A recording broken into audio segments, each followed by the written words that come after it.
El sueño. En aquella época yo vivía con mi madre en una pequeña ciudad a orillas del mar. Yo tenía 17 años y mi madre acababa de cumplir los 35. Se había casado muy joven. Cuando mi padre murió, yo no tenía más que 7 años, pero lo recordaba perfectamente. Mi madre era una mujer menuda, rubia, con un rostro encantador, aunque siempre triste, una voz dulce y suave y un perpetuo aire de timidez. De joven había sido célebre por su belleza y conservó hasta el fin de sus días un indefinible atractivo.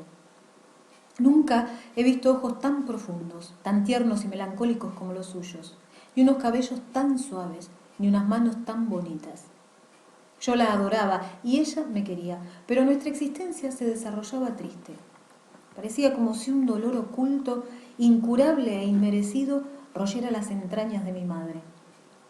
Un dolor que no podía justificarse solamente en las añoranzas del pasado, por apasionadamente que hubiese amado a mi padre, por santamente que guardase su recuerdo. No, detrás de aquel dolor se escondía algo que yo no comprendía, pero que sentía de modo imperativo al contemplar aquellos ojos tranquilos e inmóviles, aquellos labios admirables, inmóviles también, que no se fruncían en un pliegue amargo, sino que estaban como fijos para siempre. He dicho ya que mi madre me amaba. Sin embargo, había momentos en que yo le resultaba molesto, en que mi presencia se le hacía insoportable. Como a pesar suyo, sentía hacia mí una repulsión de la que más tarde se arrepentía con lágrimas en los ojos y estrechándome fuertemente contra su pecho. Yo atribuía esos bruscos cambios de humor a su salud quebrantada, a su desdicha. Por otra parte, reconocía que tales accesos de antagonismo podían ser provocados hasta cierto punto por mi propia actitud. En efecto, de cuando en cuando me sentía asaltado por inexplicables impulsos de malignidad, que surgían en mí sin que pudiera explicarme los motivos. Aunque después de todo, esos impulsos no solían coincidir con los de mi madre. Nuestra existencia no se deslizaba, pues, con la placidez que pudiera suponerse del hecho de que no nos relacionábamos con nadie. Mi madre iba siempre vestida de negro, como si hubiera decidido guardar un luto perpetuo. Mi madre concentraba en mí todos sus pensamientos, todas sus preocupaciones. Su vida estaba basada en la mía. Esa dependencia de los padres a los hijos no es siempre beneficiosa para estos últimos, y a veces resulta incluso perjudicial. Además, yo era hijo único, y los hijos únicos reciben a menudo una mala educación. Los padres les enseñan a ser egoístas, lo cual significa una verdadera desgracia. Aunque yo no era ni demasiado blando ni demasiado endurecido, dos características del hijo único, tenía los nervios precozmente descompuestos. Además, mi salud era frágil, como la de mi madre, a quien me asemejaba mucho físicamente. Rehuía la compañía de los muchachos de mi edad y en general me mostraba insociable y algo salvaje. Incluso con mi madre era muy poco locuaz. Mis mayores aficiones eran la lectura, los paseos solitarios y los ensueños. ¿Con qué soñaba? Sería difícil decirlo. Sin embargo, siempre me parecía estar en el umbral de una puerta entreabierta que me ocultaba misterios insondables. Permanecía allí expectante, con el corazón oprimido, sin decidirme a avanzar, preguntándome lo que ocurría al otro lado. Esperaba y desfallecía, o me adormecía. Si hubiese tenido una vena poética, indudablemente hubiera escrito versos. Si me hubiese atraído la religión, tal vez hubiera ingresado en el claustro. Pero ninguna de las dos cosas me atraía y continuaba soñando y esperando. Acabo de señalar mi costumbre de quedarme dormido bajo la influencia de ideas y de divagaciones imprecisas. Por regla general, dormía bastante y los sueños desempeñaban un importante papel en mi existencia. Me visitaban casi todas las noches y yo no los olvidaba, sino que por el contrario trataba de interpretarlos. Los consideraba como presagios e intentaba descifrar su oculta significación. Algunos de mis sueños se repetían de vez en cuando. lo cual me parecía sorprendente y extraño. Un sueño especialmente me tenía preocupado. Estoy vagando por la calle angosta y mal pavimentada de una ciudad antigua, caminando entre casas de piedras labradas, de varios pisos y de tejados puntiagudos. Voy en busca de mi padre, que no está muerto, pero que por algún motivo desconocido se esconde de nosotros en una de aquellas casas. Y he aquí que cruzo un portal bajo y oscuro, atravieso un patio oblongo lleno de leños y de tablones, para entrar finalmente en una pequeña estancia iluminada por la claridad que penetra a través de 2 ventanas redondas. En medio de la estancia está mi padre.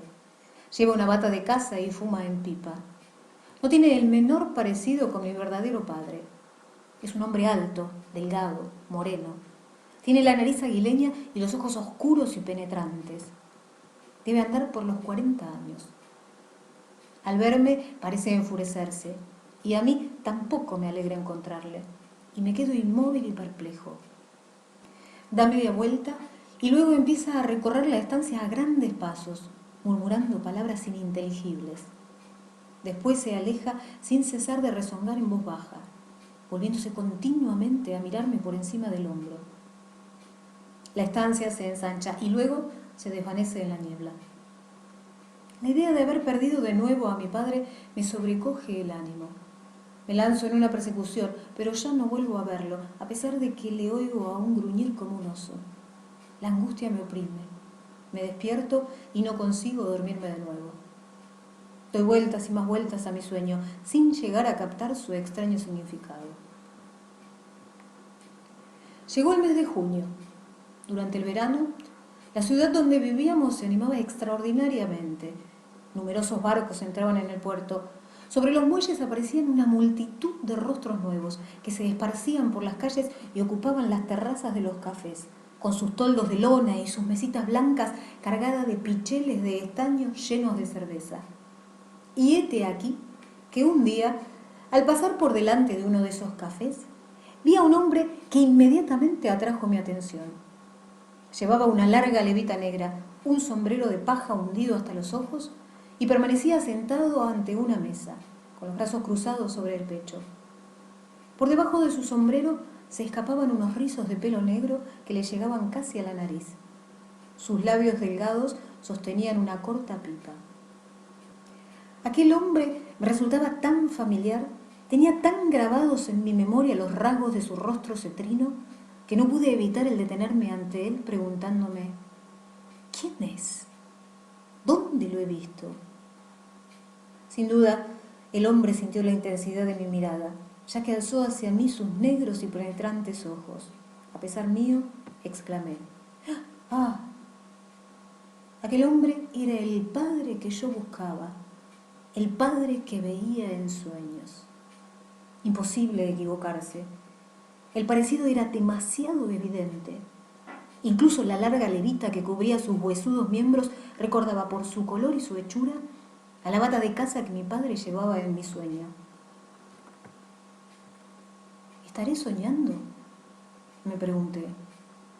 No, estamos en pleno día. La multitud bulle a nuestro alrededor. El sol brilla en un cielo azul y ante mí tengo a un hombre vivo y no a un fantasma. Me acerqué a una mesa libre. Pedí un vaso de cerveza y un periódico y me senté muy cerca del enigmático personaje. Escondiendo el rostro detrás de una hoja del periódico, seguí devorando con los ojos a mi desconocido. Este apenas se movía. Se limitaba a alzar de cuando en cuando su cabeza inclinada. Era evidente que esperaba a alguien. Y yo lo miraba. Lo miraba. De pronto me parecía estar viviendo una situación absurda. Era simple juguete de una ilusión óptica y la semejanza no existía en ninguna parte. Pero he aquí que el otro se volvía ligeramente en su silla o alzaba un poco las manos y de nuevo estaba a punto de ponerme a gritar, viendo de nuevo ante mí a mi padre nocturno. El hombre acabó por notar mi insistente curiosidad y tras haberme mirado a su vez unos instantes, primero con sorpresa, luego con expresión intrigada, Hizo ademán de levantarse, pero dejó caer un bastoncillo apoyado en la mesa. Me puse inmediatamente en pie, recogí el bastoncillo y se lo entregué. Mi corazón palpitaba aceleradamente. «Muchas gracias», me dijo el desconocido con voz seca, brusca y gangosa. «Eres un muchacho cortés, cosa rara en nuestros días. Permíteme que te felicite por ello. Se ve que has recibido una excelente educación». No recuerdo lo que le respondí, pero aquello sirvió para que el desconocido y yo entabláramos conversación. Me enteré que era compatriota mío y que acababa de llegar de América, donde había vivido varios años y donde pensaba regresar en fecha próxima. Dijo llamarse el varón de... pero no entendí el nombre. Al igual que mi padre nocturno, terminaba sus frases con una especie de vago murmullo interior. A su vez, quiso saber cómo me llamaba. Cuando le hube dicho mi nombre, pareció intrigado de nuevo y me preguntó si llevaba mucho tiempo viviendo en aquella ciudad y con quién. «Con mi madre», le respondí. «¿Y tu padre?» «Hace muchos años que murió». Quiso saber también cómo se llamaba mi madre, y al oír el nombre, estalló en una carcajada que me sonó a falsa y por lo cual me pidió disculpas inmediatamente, alegando que se había contagiado de los modales americanos y añadiendo que él mismo estaba considerado como un excéntrico. Finalmente me preguntó dónde vivía. Se lo dije. La emoción que había experimentado al principio de nuestra entrevista fue desapareciendo poco a poco. Nuestro encuentro me pareció un hecho curioso y nada más. No me gustaba en absoluto la leve sonrisa que acompañaba las preguntas del varón, ni la expresión de sus ojos, que parecían traspasarme. Tenía algo de dominante, de rapaz. En mis sueños no los había visto de aquel modo.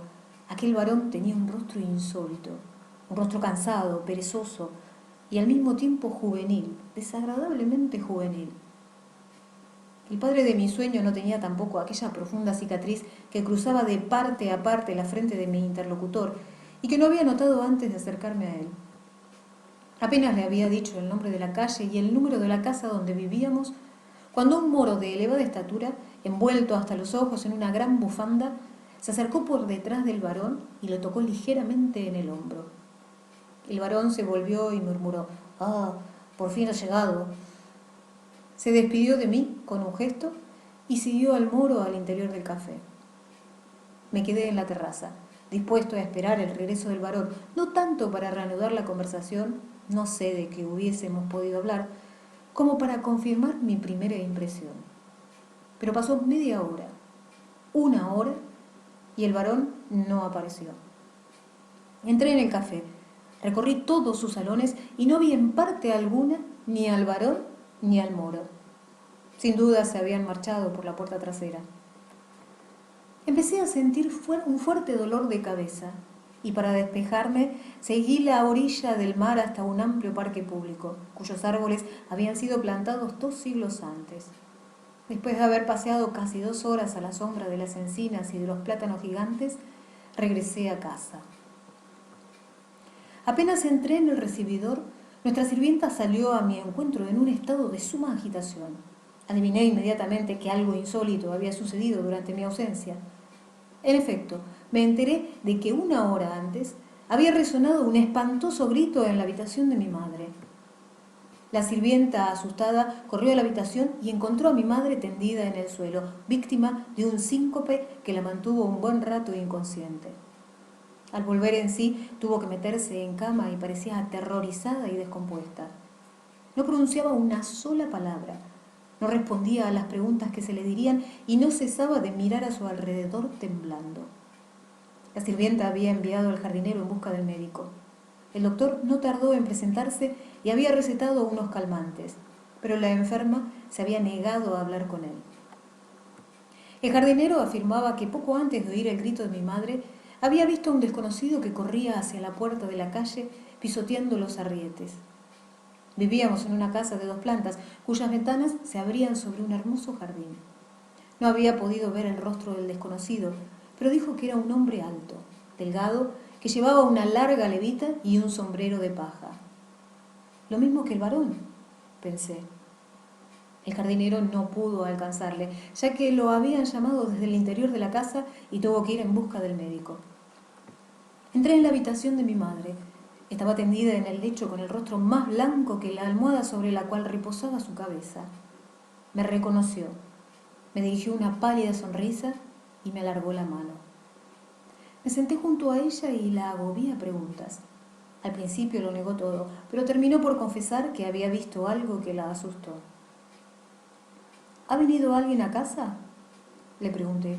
No, nadie, se apresuró a responder. Pero he creído, me ha parecido... Al llegar a este punto se cayó y se cubrió el rostro con las manos. Estaba a punto de repetirle lo que me había dicho el jardinero y de contarle mi encuentro con el varón, pero las palabras murieron en mis labios antes de ser pronunciadas, sin que pudiera explicarme el motivo. Sin embargo, le dije que los espectros no se aparecían nunca a la luz del día. Oh, déjame en paz, te lo ruego, murmuró mi madre. No me atormentes ahora, algún día lo sabrás. Y volvió a callarse. Sus manos estaban frías y su pulso latía de un modo rápido e irregular.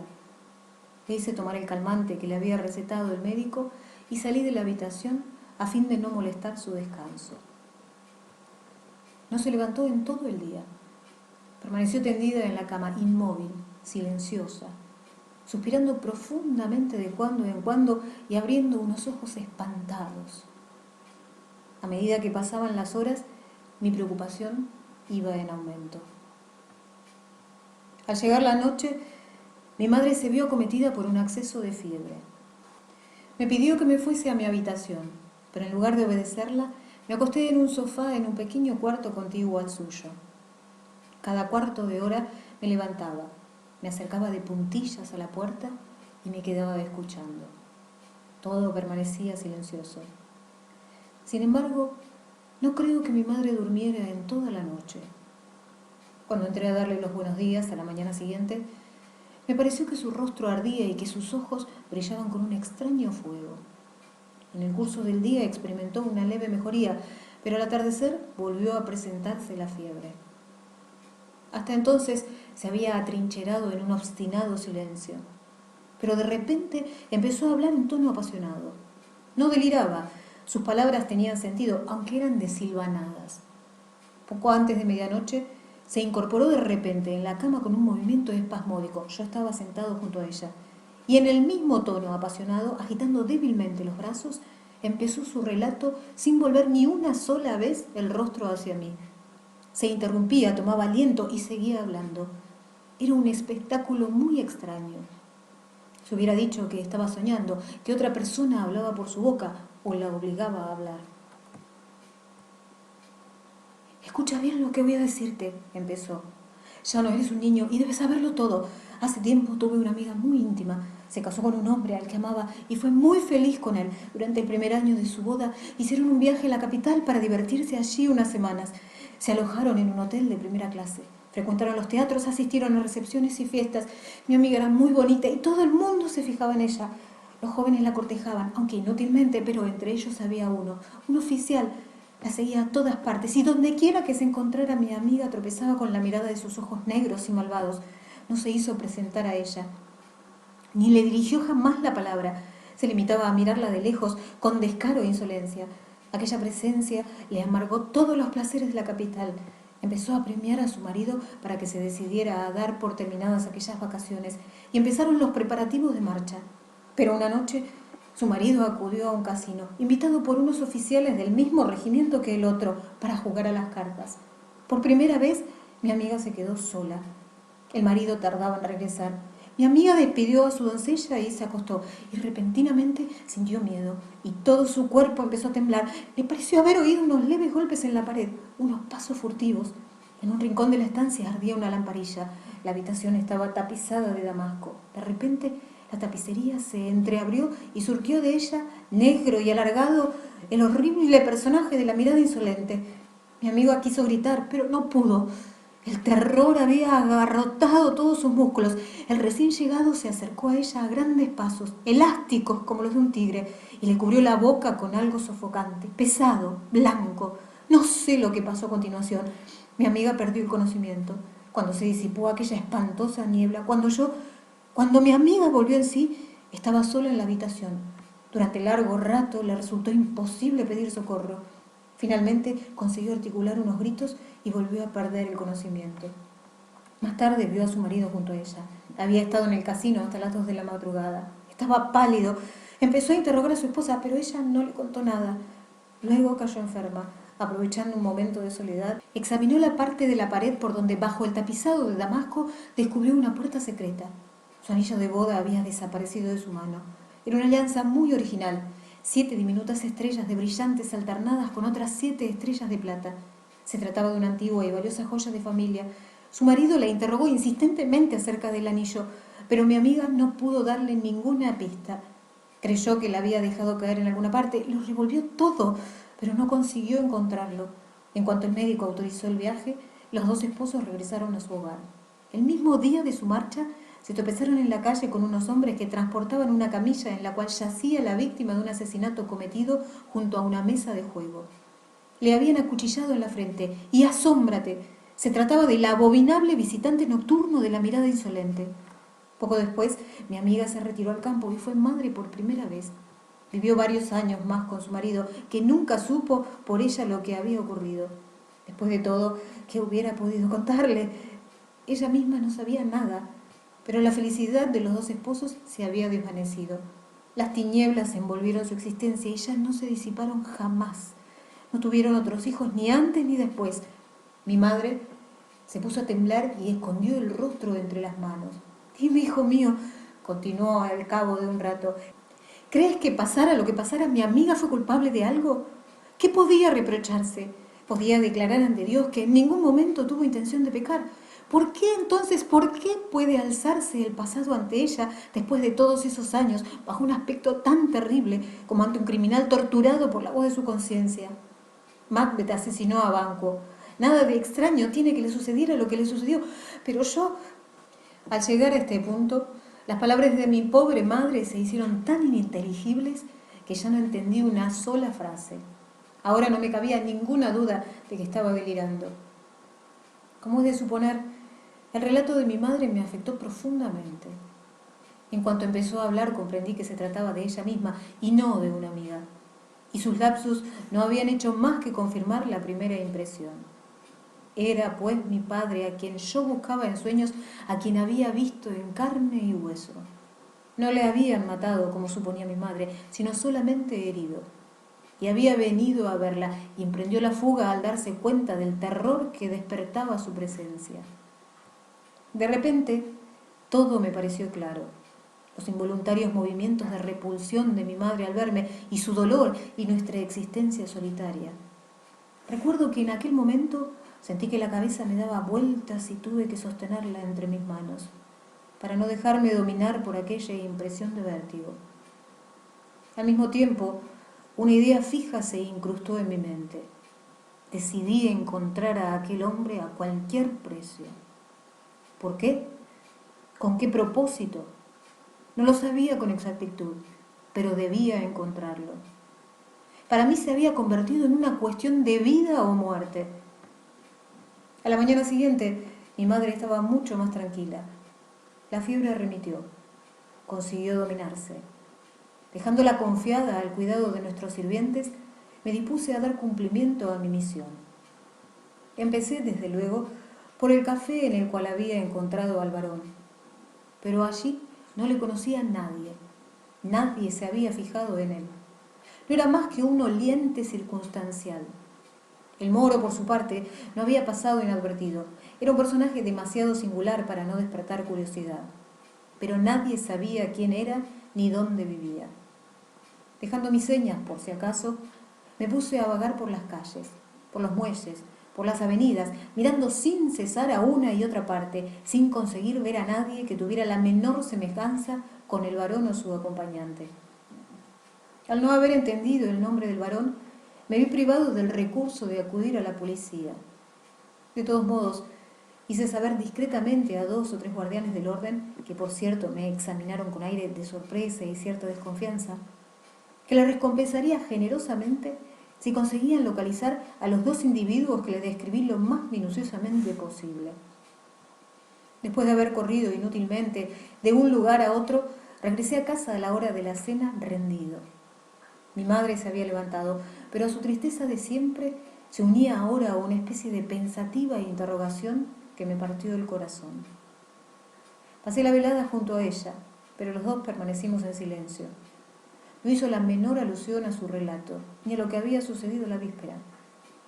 Por mi parte, tampoco hablé de ello. Se hubiera dicho que entre nosotros se había establecido un acuerdo tácito para no aludir a aquellos acontecimientos tan espantosos, tan extraños. Mi madre parecía avergonzada de lo que me había confesado en un momento de debilidad, o quizá no recordaba ya nada de lo que había dicho en su semidelirio febril.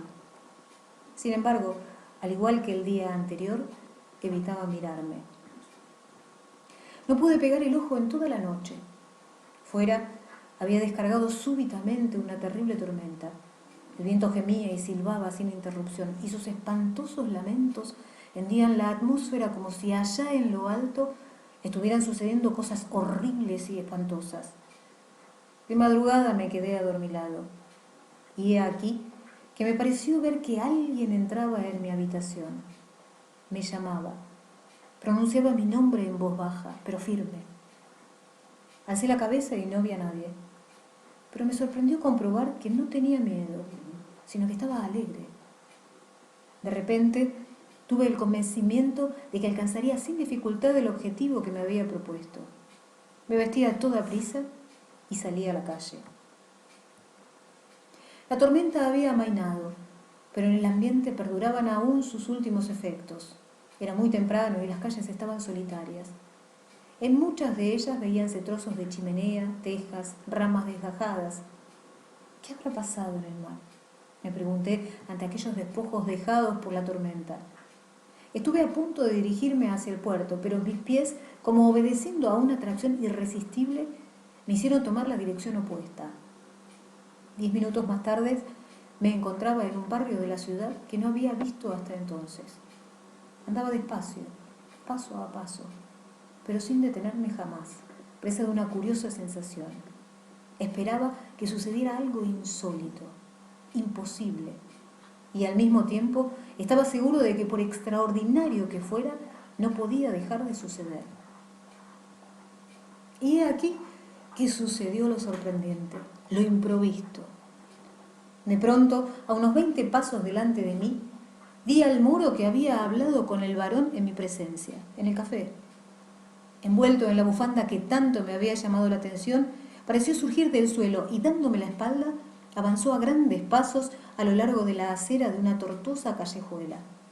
Me lancé inmediatamente en su persecución, pero a pesar de que no miró hacia atrás ni una sola vez, el moro aceleró el paso y antes de que me diera cuenta, desapareció detrás de una casa que hacía esquina. Eché a correr y di la vuelta de la esquina casi tan aprisa como el moro. ¿Qué había pasado? Ante mí se abría una calle larga, angosta y completamente desierta. La bruma matinal la inundaba de su pálida claridad metálica, pero mis ojos la recorrieron en toda su extensión sin divisar un alma viviente. El embozado moro había desaparecido con tanta rapidez como apareció. Mi asombro duró solamente un instante, pues enseguida me invadió otro sentimiento. Aquella calle que se extendía ante mis ojos, aquella calle silenciosa y como muerta, me resultaba conocida. Era la calle de mi sueño. Empecé a temblar. La mañana era muy fría, pero inmediatamente, sin vacilar lo más mínimo, eché a andar como asustado por mi certeza. Andaba por el centro de la calle, mirando a uno y otro lado. Allí estaba, sí, allí estaba, a la derecha, la casa que yo había soñado. Allí estaba el antiguo portal, con sus artesonados de piedra a los lados. Las ventanas no eran redondas, es cierto, sino cuadradas, pero aquello no tenía importancia. Llamé a la puerta 2 veces, 3 veces, con creciente violencia. Se abrió lentamente, con un penoso rechinar de goznes. Se hubiera dicho que bostezaba. Delante de mí apareció una joven criada, con el pelo en desorden y los ojos soñolientos. Al parecer, acababa de levantarse de la cama. ¿Es aquí donde vive el varón?, le pregunté al tiempo que echaba un rápido vistazo al patio interior. Sí, todo era igual. Allí estaban los leños y los tablones que había visto en mi sueño. No, me respondió la muchacha. El varón ya no vive aquí. ¿Cómo que no? Es imposible. Ya no vive aquí, se marchó ayer. ¿A dónde? A las Américas. ¿A las Américas?, repetí a pesar mío. ¿Pero va a regresar pronto? ¿Quién sabe? Tal vez no regrese nunca. ¿Ha vivido aquí mucho tiempo? No, una semana escasa. Ahora ya no está. ¿Cómo se llama el varón? La muchacha frunció el ceño. ¿No sabe usted su nombre? Nosotros lo llamábamos el varón, sencillamente. Piotr!, gritó, viendo que yo hacía ademán de avanzar. ¡Acércate! Aquí hay un desconocido que me está haciendo muchas preguntas. Vi salir de la casa un robusto menestral. ¿Qué sucede? ¿Qué es lo que desea?, me preguntó en tono desabrido. Luego, tras haberme escuchado con expresión de desconfianza, me repitió lo que me había dicho la criada. Entonces, ¿quién vive en esta casa? Nuestro patrón. ¿Quién es? El carpintero. En esta calle no hay más que carpinteros. ¿Puedo verlo? No, está durmiendo. ¿Puedo entrar en la casa? No, váyase. Bueno, en tal caso, ¿puedo venir más tarde a ver a su patrón? ¿Por qué no? Desde luego, siempre que guste. Por algo es comerciante. Pero ahora váyase. Vaya una hora de ir a visitar a la gente. ¿Y el moro?, le pregunté a quemarropa. El menestral fijó una mirada sorprendida, primero en mí y después en la muchacha. ¿El moro? ¿Qué moro?, acabó por preguntar. Vamos, váyase de una vez y vuelvo más tarde. Entonces podré hablar con el patrón. Me encontré de nuevo en la calle. El portal se cerró de golpe detrás de mí, esta vez sin que rechinaran los goznes. Anoté cuidadosamente la calle y el número de la casa y me marché. Pero no regresé a mi hogar. Sentía una especie de decepción. Todo lo que me había sucedido había sido tan extraño, tan extraordinario. No encajaba, desde luego, con aquel final tan estúpido. Había llegado a convencerme de que en aquella casa iba a encontrar la pequeña estancia con la que me había familiarizado en mi sueño. Y en medio de ella, a mi padre, el varón, con su bata de caza y su pipa. Y he aquí que el propietario era un carpintero que no tenía nada de misterioso y al que incluso, en caso de necesitarlos, se le podía encargar muebles. Y mi padre había regresado a América. ¿Qué debía hacer yo ahora? ¿Contárselo todo a mi madre o bien enterrar para siempre el recuerdo de aquel encuentro? Me sentía decididamente incapaz de aceptar que un acontecimiento que había empezado de un modo tan extraordinario, tan misterioso, pudiese desembocar en un final tan absurdo, tan prosaico. No deseaba regresar a casa en aquel estado de ánimo y eché a andar dejándome guiar solamente por el azar. Me encaminé a las afueras de la ciudad. Andaba con la cabeza inclinada, sin pensar y casi sin sentir nada, completamente absorto. Un rumor que se repetía a intervalos regulares me sacó de mi abstracción. Alcé la cabeza. A unos 50 pasos de distancia, gruñía y se agitaba el mar. Me di cuenta de que andaba sobre la arena de una duna. Sacudidas por la tormenta nocturna, las olas se prolongaban hasta el horizonte, en tanto que otras, de imponentes crestas, venían a morir continuamente sobre la playa. Me acerqué al agua y me puse a andar por el camino marcado por el flujo y el reflujo sobre la arena amarilla, sembrada de despojas, de largas algas marinas, de trozos de conchas y de largas cintas de cárex en forma de serpiente. Las gaviotas de alas puntiagudas, surgiendo de las lejanas profundidades aéreas para perseguir al viento con gritos estridentes, ascendían, blancas como la nieve, hacia el cielo cubierto de nubes grises, y luego se dejaban caer bruscamente. Como si se mecieran de ola en ola, se alejaban de nuevo, desaparecían, centellas de plata, en los surcos de la espuma borboteante. Observé que algunas revoloteaban con obstinación sobre un gran roquedal que surgía solitario en el manto uniforme de la playa arenosa. Y junto al roquedal, contrastando violentamente con el color amarillento de la arena, vi algo negro, alargado, Aguzé la vista. Un objeto oscuro, inmóvil, aparecía tendido junto a las rocas. A medida que me acercaba, iba siendo más visible, más preciso.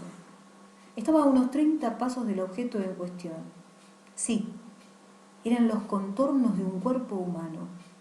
Era un cadáver, un ahogado que las olas habían arrojado a la playa. Estaba ya junto al roquedal y el cadáver era el de mi padre, el varón. Me detuve como herido por un rayo. De repente comprendí que durante toda la mañana había sido impulsado por fuerzas sobrenaturales que me hallaban en su poder. Durante unos instantes no hubo en mi alma más que la inagotable resaca del mar, más que un mudo terror ante el destino que me había tocado en suerte. Estaba tendido de espaldas, ligeramente vuelto hacia un lado, con el brazo izquierdo encogido detrás de la cabeza y el derecho plegado debajo del cuerpo. Las olas lamían sus pies, calzados con altas botas de marino. Su corta chaqueta azul estaba abrochada. Alrededor del cuello llevaba anudado un pañuelo rojo. El rostro cetrino vuelto hacia el cielo parecía expresar la burla. Unos dientes menudos se apretaban sobre el labio superior fruncido. La empañada pupila de sus ojos entreabiertos se distinguía apenas de blanco oscurecido. Sus cabellos, llenos de arena, se esparcían por el suelo, dejando al descubierto una frente lisa, cruzada por la cicatriz violácea. La nariz aguileña descendía rectamente entre las hundidas mejillas. La tormenta de la noche anterior se había cobrado su tributo. El varón no había regresado a América. El hombre que había ultrajado a mi madre, que había destrozado su vida, mi padre, sí, mi padre, no podía dudarlo, yacía impotente a mis pies.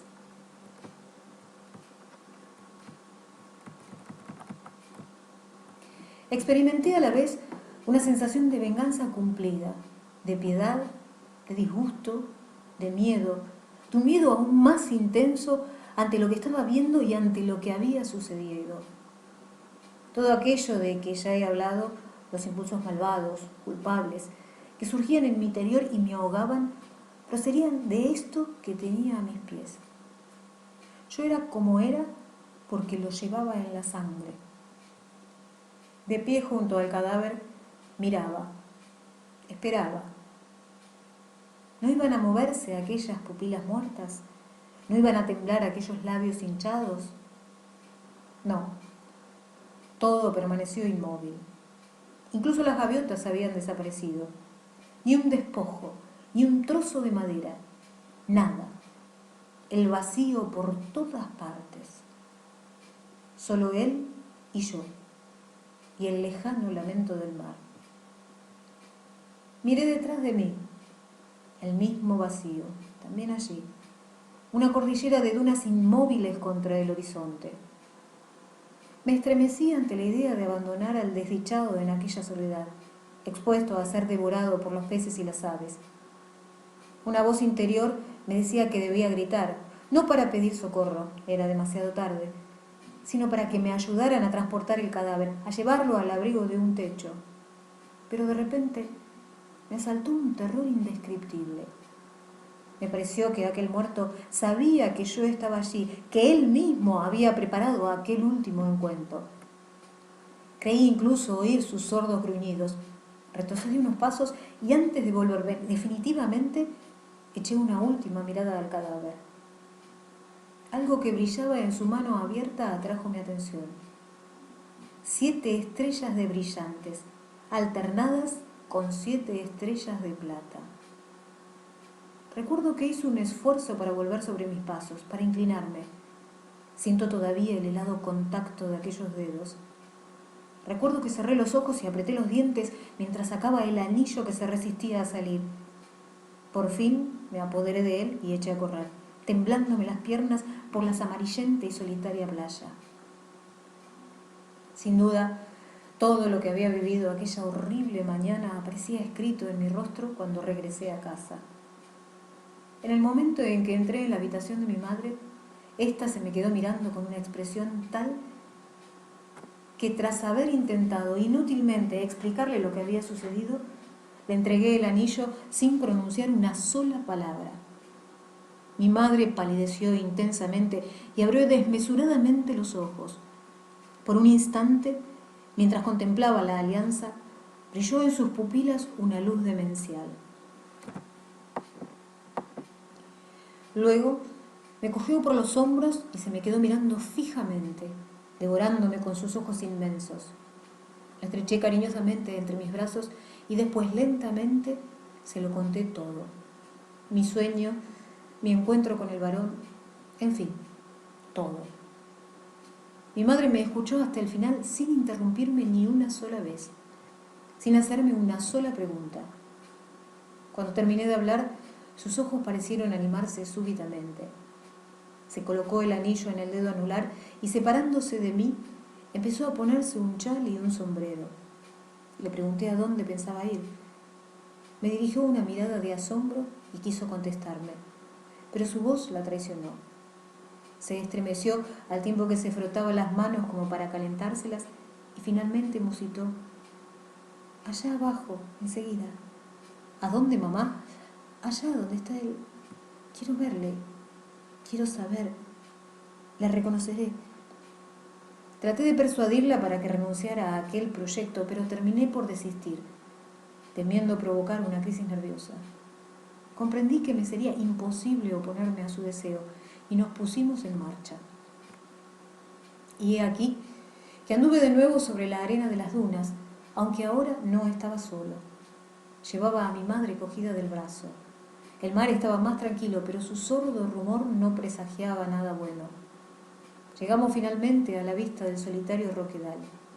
Desde lejos traté de distinguir el cuerpo tendido bajo el sol, pero no vi nada. ¿Dónde estaba, pues, aquella cosa negra e inmóvil? Cuando nos detuvimos junto a la roca, el cadáver había desaparecido y solo se veía, en el lugar donde estuvo tendido, una leve depresión en la arena que tenía la forma de un cuerpo, de unos brazos y de unas piernas. Y a lo largo de las dunas, la impronta de unos pasos que se alejaban. Mi madre y yo nos miramos el uno al otro y nuestros rostros expresaron el mismo e indefinible terror. Él se había levantado, quizá. Él se había marchado. ¿Estaba muerto?, me preguntó mi madre en tono trémulo. Incliné afirmativamente la cabeza. No hacía ni 3 horas que había descubierto el cadáver del varón. Alguien lo había encontrado y se lo había llevado. Habrá que buscar a la persona que lo ha hecho, saber dónde lo ha metido, me dije. Sin embargo, lo más urgente en aquel momento era atender a mi madre. Mientras se dirigía hacia el lugar fatal, mi madre estaba atormentada por la fiebre, pero se había sobrepuesto a sí misma. La desaparición del cadáver le produjo una impresión terrible. Temí que hubiera perdido la razón.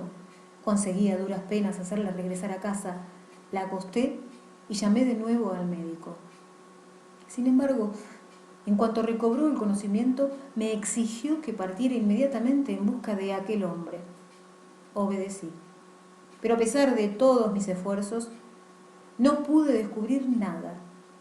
Acudí varias veces al puesto de policía, recorrí todos los pueblos de los alrededores, hice insertar anuncios en varios periódicos, indagué por todas partes. Todo fue en vano. Me informaron que un ahogado había sido arrojado a la playa la noche anterior. Acudí inmediatamente al lugar que me indicaron, pero el hombre había sido ya enterrado, y por la descripción que de él me hicieron, no podía ser el varón. Pude enterarme del barco que había tomado el varón para dirigirse a América.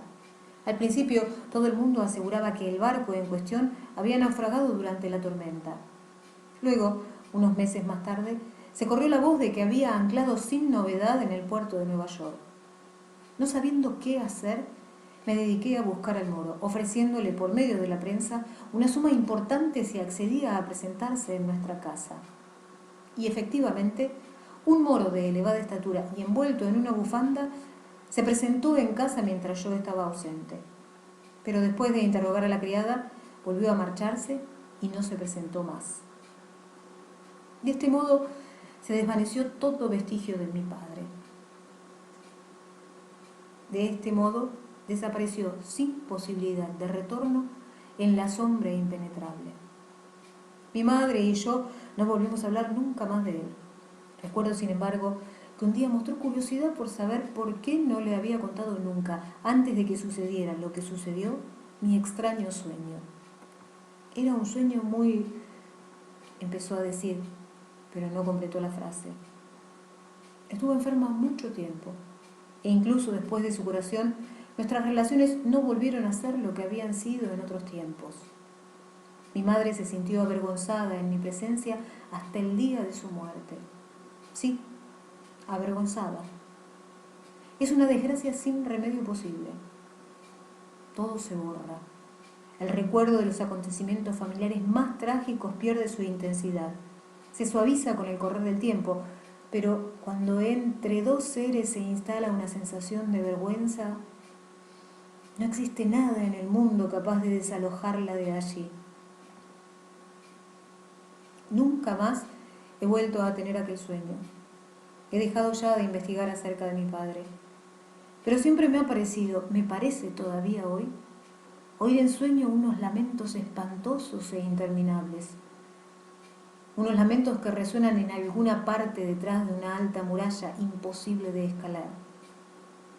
El oírlos me parte el corazón y lloro con los ojos cerrados. No acierto a comprender su origen. ¿Es un ser humano que gime o es el prolongado y furioso rugido del agitado mar? Y he aquí que el lamento se funde en un gruñido de fiera y yo me despierto con el alma llena de angustia y de temor. Iván Turgenev.